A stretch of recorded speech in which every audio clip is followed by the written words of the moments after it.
The concept of using bone cement as a depot for antibiotic makes sense, as it allows for delivery of antibiotics directly to the site of the potential infection.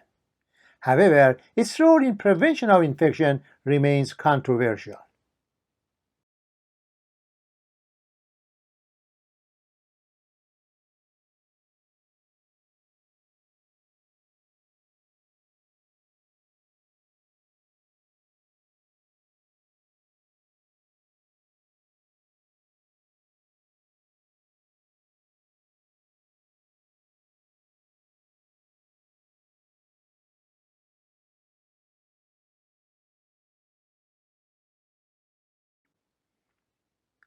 In several European countries, the use of antibiotic-loaded bone cement (ALBC) is routine practice, unlike in the US where ALBC use is not approved in low-risk patients.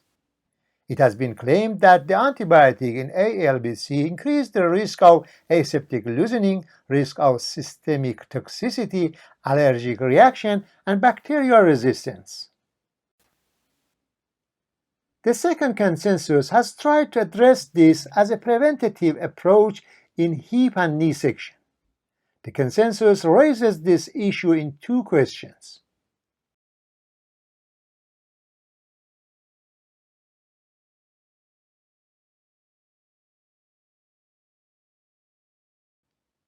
The first question asks whether there is sufficient evidence to support the use of antibiotic-loaded cement in primary total knee arthroplasty or total hip arthroplasty to reduce the risk of surgical site infection or periprosthetic joint infection.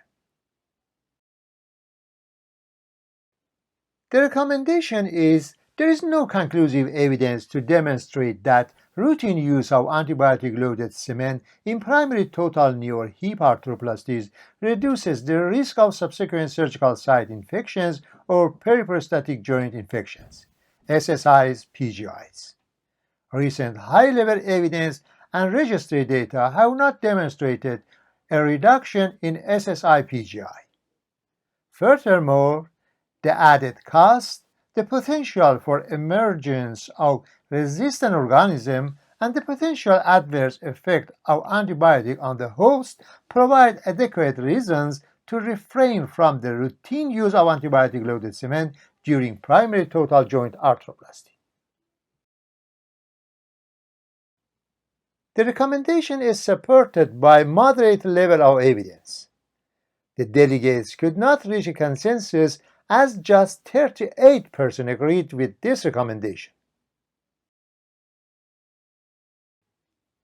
The second question asks whether there is a role for the use of antibiotic-impregnated cement in primary total joint arthroplasty.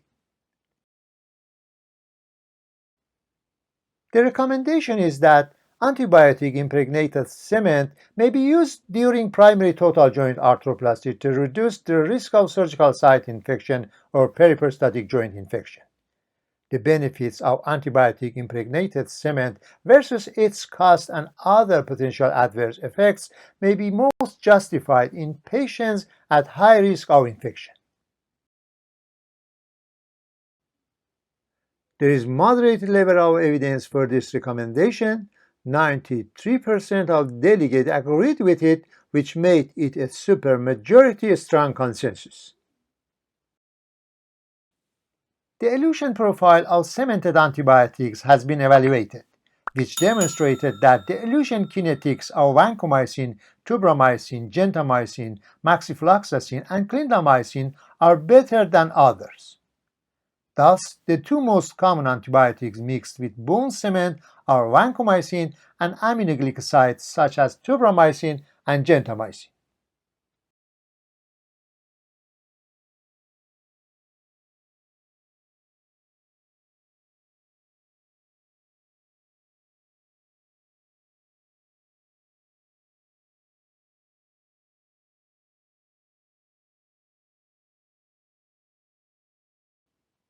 Recent annual arthroplasty registries have shown that 96.3% of knee arthroplasties and 93.7% of hip arthroplasties using cement-used antibiotic-loaded bone cement. Plain cement has a slightly higher rate of revision than antibiotic-loaded cement when used in total knee arthroplasty. Similarly, in total hip arthroplasty, a lower rate of revision is observed for antibiotic-loaded cement in the first 5 years from surgery. However, the rates of revision in total hip arthroplasty were not different between antibiotic-loaded and plain cement beyond 5 years. There are several concerns regarding the use of readily available antibiotic-loaded cements. Studies have raised concerns regarding the following: increasing microbial resistance, insufficient dose of antibiotic in commercial preparations, additional unnecessary cost, and reduced mechanical properties of antibiotic-loaded cement. In the case of cemented total hip arthroplasty, a retrospective comparison study on the use of antibiotic-loaded cement demonstrated an approximately 50% lower infection rate and lower rate of wound infection. In addition to lower rate of infection, there is evidence that the addition of antibiotics to the cement leads to a reduction of all-time failure of total hip arthroplasty. Results of a recent systematic review and meta-analysis on 12 clinical trials showed that conventional ventilation together with systemic antibiotics and antibiotic-loaded cement was most likely to provide the best protection against total hip arthroplasty-related surgical site infections.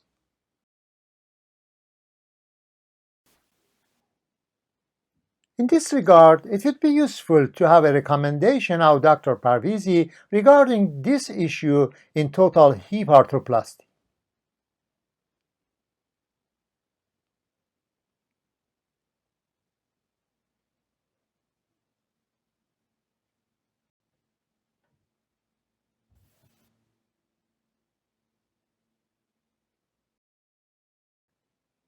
Previous evidence has shown that antibiotic-loaded cement, together with systemic antibiotic prophylaxis, was effective in reducing periprostatic joint infection in total knee arthroplasty compared with plain cement and systemic antibiotic prophylaxis. However, new evidence does not support these results. Two recent prospective studies showed that antibiotic-loaded cement did not reduce the rate of deep infection after primary total knee arthroplasty compared with plain cement. More recently, a systematic review on the use of antibiotic-loaded cement in total joint arthroplasty evaluates 6 articles encompassing 6,318 arthroplasties. Only 2 studies showed a significant effect on antibiotic-loaded cement in preventing deep infection in primary total knee arthroplasty. Contradictory results were reported in the remaining 4 prospective and randomized clinical trials studied that showed no statistical difference between the 2 groups in terms of the incidence of deep or superficial surgical site infections. In another meta-analysis, Clipper reported on 4,092 patients after total knee arthroplasty. At the average follow-up time of 47.2 months for primary total knee arthroplasty, the use of antibiotic-loaded cement did not have a significant reduction in PJI-SSI.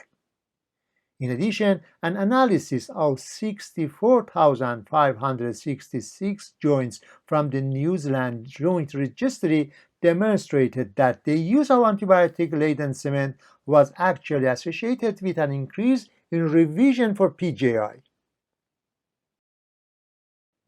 We must also consider the cost associated with the use of the antibiotic-loaded cement.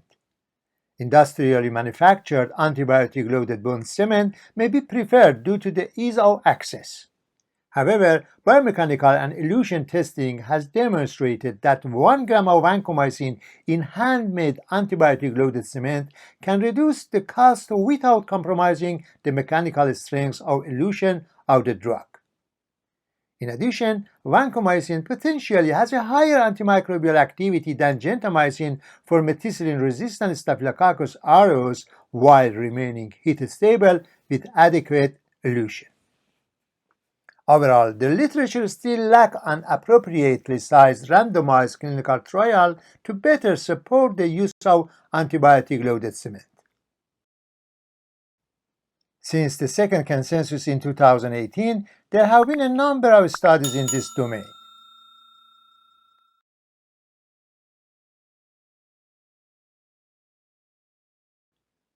A systematic review and meta-analysis of 9 studies and one registry report on about 372,000 total hip arthroplasties and more than 671,000 total knee arthroplasties showed that antibiotic-loaded bone cement demonstrated a protective effect against revision for PGI compared with plain bone cement in total hip arthroplasty, with no difference in all case revisions, but no differences in revision rates for PGI and all-case revision between antibiotic-loaded bone cement and plain bone cement for total knee arthroplasty were observed.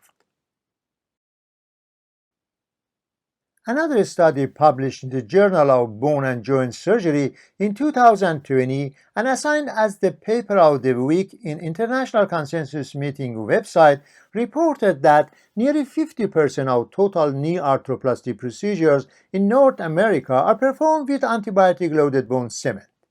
Yet the efficacy of this more expensive alternative to regular bone cement in reducing the risk of infection in patients undergoing total knee arthroplasty remains debated. In particular, the effectiveness of antibiotic-loaded bone cement over regular bone cement in reducing the risk of infection among high-risk subgroups such as diabetes, body mass index more than 35, or American Society of Anesthesiologists classification more than 3 remains unknown. The study found antibiotic-loaded bone cement to reduce the risk of infection among patients with diabetes. However, in the overall group, the use of antibiotic-loaded bone cement was not cost-effective and generally did not reduce the risk of infection among primary total knee arthroplasty patients. Another study sought to perform a narrative review of recent literature. One meta-analysis in their review concluded that the prophylactic application of antibiotic-loaded bone cement is not effective in preventing PGI in primary total knee arthroplasty. 2 other systematic reviews state that the antibiotic-loaded bone cement does not reduce the prevalence of PGI in primary total knee arthroplasty, so they consider it an unnecessary expense for health systems. One of these systematic reviews concluded that hospital systems that perform 1,000 primary total knee arthroplasty operations per year can save between $155,000 and $310,000 per year if they always use plain cement. A prospective study suggested that in patients with diabetes mellitus who are treated with primary total knee arthroplasty, cement impregnated with cefuroxime is effective in preventing PJI. According to this literature review, it is logical to recommend that the cautions use of antibiotic-loaded bone cement, perhaps only in patients at high risk of infection, such as immunocompromised, morbid obesity, diabetes, and patients with a history of fracture or infection around the knee. A retrospective cohort study published in Journal of Arthroplasty in 2019 estimated associated between antibiotic-loaded bone cement use and early post-operative infection, kidney injury, allergic reaction, hospital readmission, cost, and length of stay. The study concluded that with utilization rate of around 30%, antibiotic-loaded bone cement reduced odds for early post-operative infection and increased odds for kidney injury.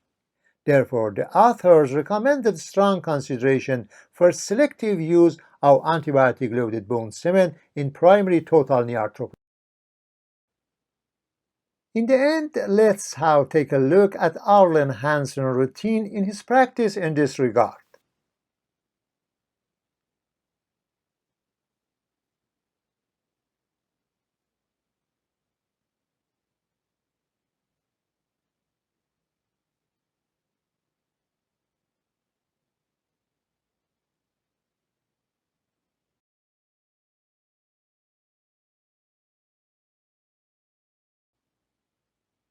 Thank you for your attention, and thank you for your like, comment, and subscription.